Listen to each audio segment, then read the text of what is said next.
Yo, what's up guys, it's Phantom here today. So if you've been following my channel for a long time, and I know I've been going for a long time, you know I've been hyping up Square Enix's new IP Forspoken. Last week at the Game Awards, a demo became available that allowed us to play a portion of the game that's called Phrase Journey.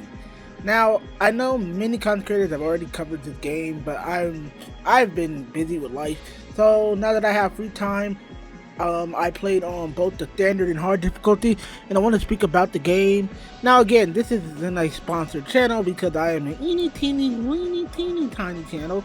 So I'm giving my 100% honest review, and even if it was sponsored, just because I didn't buy it, don't mean I'm gonna lie about it. So I will go into the gameplay, environment, OST, and graphics. We don't know much of the story, so I don't think it's fair that we judge it by the narrative. Because I mean, all we really saw was that one trailer which had some very weird dialogue choices and line delivery. But yeah, we're gonna go into those three things. So sit back and relax and let's get it. There's so much to talk about here, but most of it is positive. There are some negatives about this game, and again, I'm not going to sugarcoat it. The game really reminds me of Nier and Nier Automata, giving us a vast environment to explore, and it's a very beautiful looking environment, but it also feels very empty. Also, the controls are very similar, with the trigger button being the main form of combat, with R2 buttons being the basic casting buttons, and L2 being the special attacks that even use the analog stick to kind of let you switch between the attacks, so you know you can switch between the three sets of attacks they give you in a demo. I feel like there's going to be more available when we actually play the full game, but you can even have two sets of spells, so there's phrase magic and another character's magic who I can't remember the name off the top of my head. Phrase magic is more projectile based and can be altered.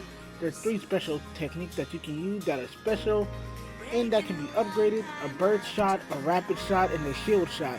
The burst shot allows you to shoot one gigantic attack, a rapid shot allows you to shoot rapid projectiles at the enemy, and a shield shot actually puts a shield over you protecting you while you shoot multiple enemies. You can also launch the shield at opponents, so that works. The second set of magic is close range magic that allows for more swordplay. It also has a very three special moves. One that has a javelin that explodes, and the other few I really can't remember. I'm sorry. I know that there's one that lets you launch yourself at phase opponents.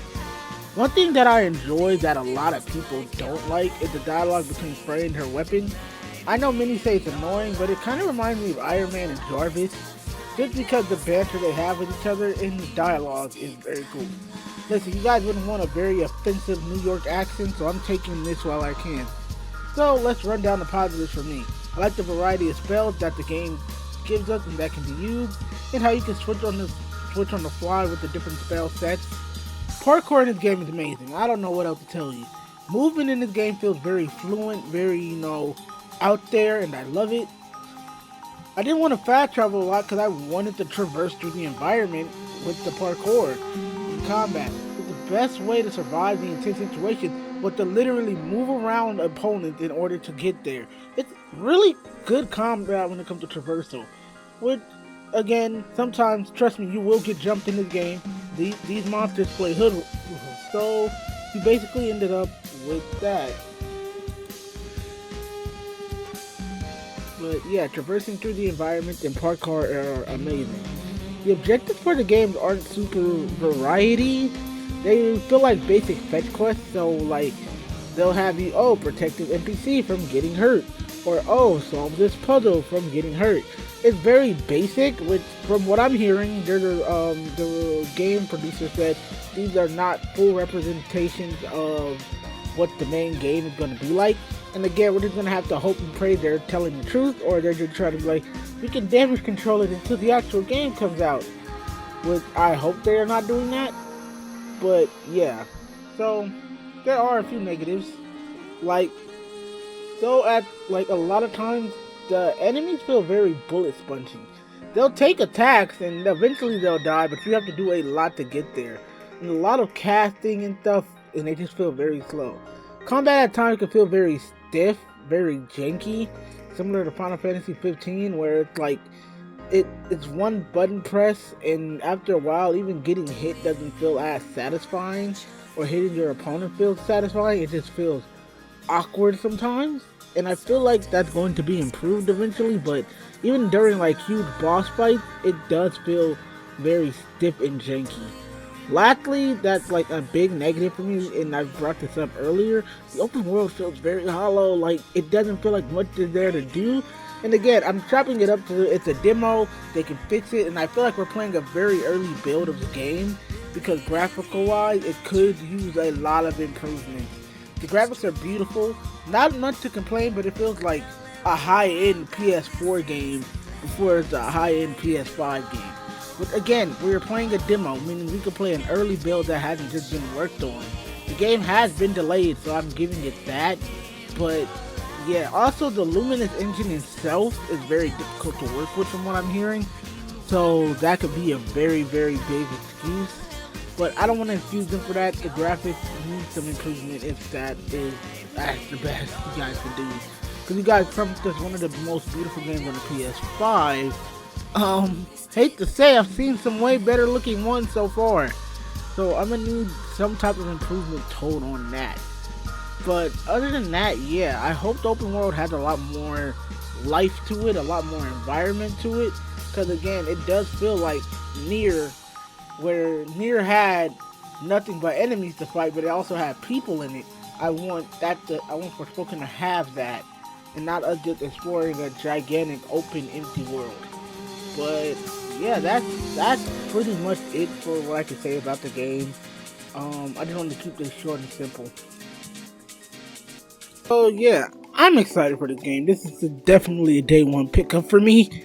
My very few gripes with it I've already said, but the one that's like a major one is probably the story. Mainly because from the little bit of dialogue and a little bit of interaction and writing you've seen, they definitely do overplay that phase. Like they give her the edgy girl thing that they usually do.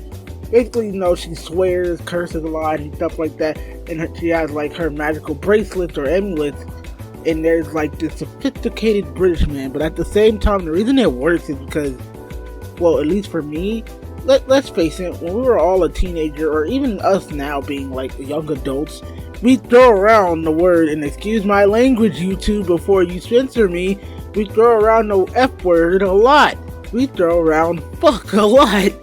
And it's something that I'm like, okay, we can get over it. We've heard worse.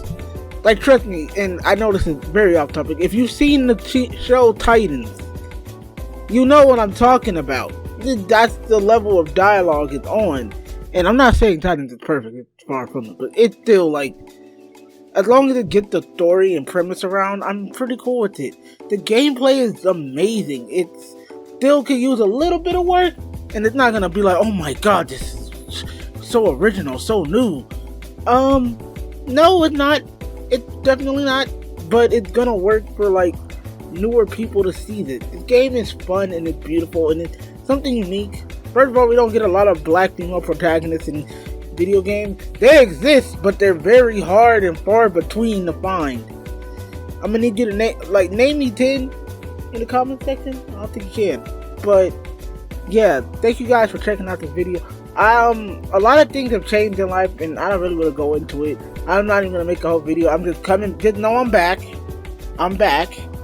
I'll try to make a video. I'll try to make at least 3 or 4 videos a week, and it's been crazy.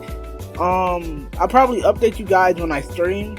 So I'll probably end up streaming later tonight later when this video is uploaded onto the YouTubes. I'm going to do a test stream first, and then I'm going to do a full stream eventually.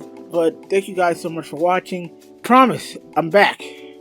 I'll see you guys next time. Peace. And if you have a PS5, download Forespoken demo, try it out. If you don't like it, if you like it, get a new game for you to look forward to in the future. Peace.